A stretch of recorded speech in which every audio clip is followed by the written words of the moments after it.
So I'm going to go through this pretty quickly here. Now, this is a design series, as I have said many times, and it often features things you might not expect. Sometimes a simple design like this, where I wanted to build a top wing that looked kind of like a bird, can turn into this, or this. Now, I've devised lots of wings that do look like a bird wing, in many ways, from many angles, of various kinds.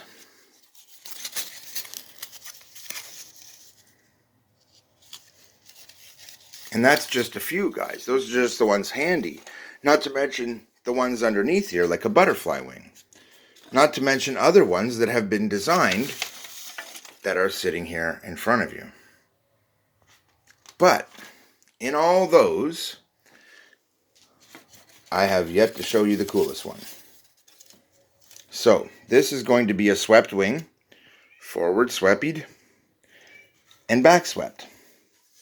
This will be able to swoop its wings like a bird by having a pivot point.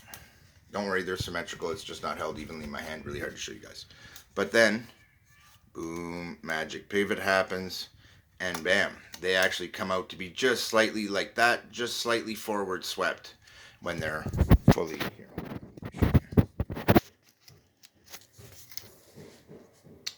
So here you can see they are forward swept. And in the other position, once they swing back, they're tightly swept back. Now the body will be shaped very much like an albatross. If you've ever seen a World War I German albatross, they had a similar look.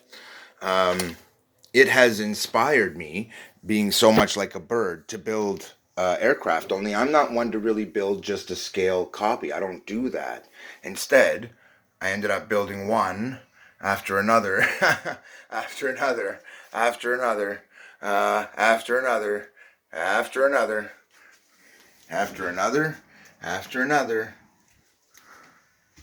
because I got obsessed, and now look at my room. It's awesome. What? Sorry about that. Long story short, this is going to have a really nice tail. As you guys have seen already, I take a fair bit of time in developing a tail, and I don't really stop until I see a good product. Now, sometimes that happens very quickly. You can see that for yourselves in these videos. Most of the time, in fact, the vast majority.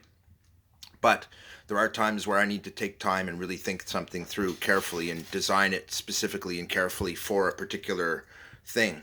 Take a look at the wings I just showed you, and take a look at this. This is going to be part of my template set for this. Now, I've already showed you in other videos how to adjust these. And what I mean is, I'm going to take my hand, I'm going to touch it to this, and see what happens. I should. Oh, wow, it's not even working. Lately, I've noticed my pad isn't really working. It's like it's been over-staticked by the fact that there's this field there. Anyway, hold on. I'm just going to put you up, and I'll show you a couple of things real quick. So, in my design series, I've tried to show you guys a ton of things, and successfully. As you can see, I get my hands dirty all the time, doing a variety of things. Everything from painting to just plain, screwing around. But in the end, I'm always building, guys. Always, always building. And I do believe that just worked. No, it did not, man. I can't believe it. I'm still seeing some, but it's because it's got so much static on it now because of all the stuff on it. I need to clear my work mat. And it'll work better, I bet. Yes, it probably does. It's supposed to just ground me out, but it's really not. I do have some metal here, so let's just ground it out. Ah, look at that. You see that? I don't know if you guys could see that. I was having problems with this holding to me, but if I touch metal, I can handle all these and not have any trouble, guys. Anyway, I'm not too worried about where that went, but it does seem to help. Now take this mat, touch it to the metal, and touch it to myself, and it should work. I don't know, it's sketchy.